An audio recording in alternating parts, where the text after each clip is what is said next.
তো প্রায় একই পরিস্থিতি হবিগঞ্জে। সেখানে বন্যায় ভেসে গেছে ১,৫০০ পুকুর এবং মাছের ঘের। এতে ক্ষতিগ্রস্ত হয়েছে অন্তত ৫ শতাধিক খামারি। একই বছরে ২ বার পুঁজি হারিয়ে দিশেহারা খামারিরা। এ বিষয়ে বিস্তারিত জানাতে এই মুহূর্তে হবিগঞ্জ থেকে যুক্ত হচ্ছেন সহকর্মী কাজল সরকার। চলে যাচ্ছি তার কাছে। কাজল, বন্যায় ক্ষতিগ্রস্ত কৃষকের কোনো তালিকা করা হয়েছে কিনা, পাশাপাশি এ বিষয়ে কৃষি বিভাগ কি বলছে জানাবেন। এবং শম্পা, দেখুন, হবিগঞ্জে ৫টি উপজেলা মূলত বন্যায় আক্রান্ত হয়েছে, যেখানে ২২টি ইউনিয়নের বেশ কিছু গ্রাম ক্ষতিগ্রস্ত হয়েছে এবং বন্যা আক্রান্ত যে মানুষের সংখ্যা ছিল সেটি ৪০,০০০-এর বেশি। তবে মানুষ যেমন আক্রান্ত হয়েছেন, একই সাথে কিন্তু মৎস্য খামারি যারা ছিলেন তারাও কিন্তু ব্যাপক ক্ষতিগ্রস্ত হয়েছেন। যে খামারিদের যে পুকুর ছিল, ফিশারি ছিল, সেগুলোর যে মাছ ছিল সেগুলো কিন্তু ভেসে গিয়েছে।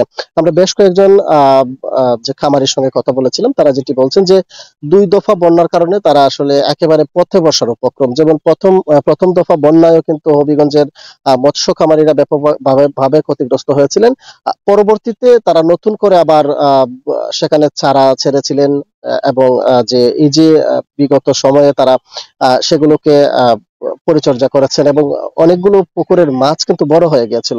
এখন আবারও কিন্তু উজানের যে ঢল, সেই ঢল এবং ভারী বর্ষণের কারণে বন্যা হয়েছে এবং ফিশারি এবং পুকুরের যে মাছ সেগুলো ভেসে গিয়েছে। মৎস্য অফিসের তথ্য অনুযায়ী এখন পর্যন্ত হবিগঞ্জের ৫টি উপজেলার অন্তত ১,৫০০-এর বেশি পুকুর এবং ফিশারির মাছ ভেসে গিয়েছে, যেখানে ক্ষতিগ্রস্ত হয়েছেন অন্তত ৫ শতাধিক বেশি খামারি। এবং খামারিরা যেটি বলছেন যে আসলে তারা যখনই আসলে বন্যায় ক্ষতিগ্রস্ত হন, তাদের মাছ ভেসে যায়, আর পরবর্তীতে কিন্তু মৎস্য অফিস থেকে যে সহযোগিতার প্রত্যাশা তারা করেন, সেটি কিন্তু কোনো অংশে আসলে তারা পান না। ফলে এই যে বারবার আসলে বন্যায় ক্ষতিগ্রস্ত হচ্ছেন মৎস্য চাষিরা বা হবিগঞ্জে বন্যায় ভেসে গেছে ১,৫০০ পুকুর ও মাছের ঘের। সেই খবরাখবর জানাচ্ছিলেন সহকর্মী কাজল সরকার। দেখছেন এখন কৃষি।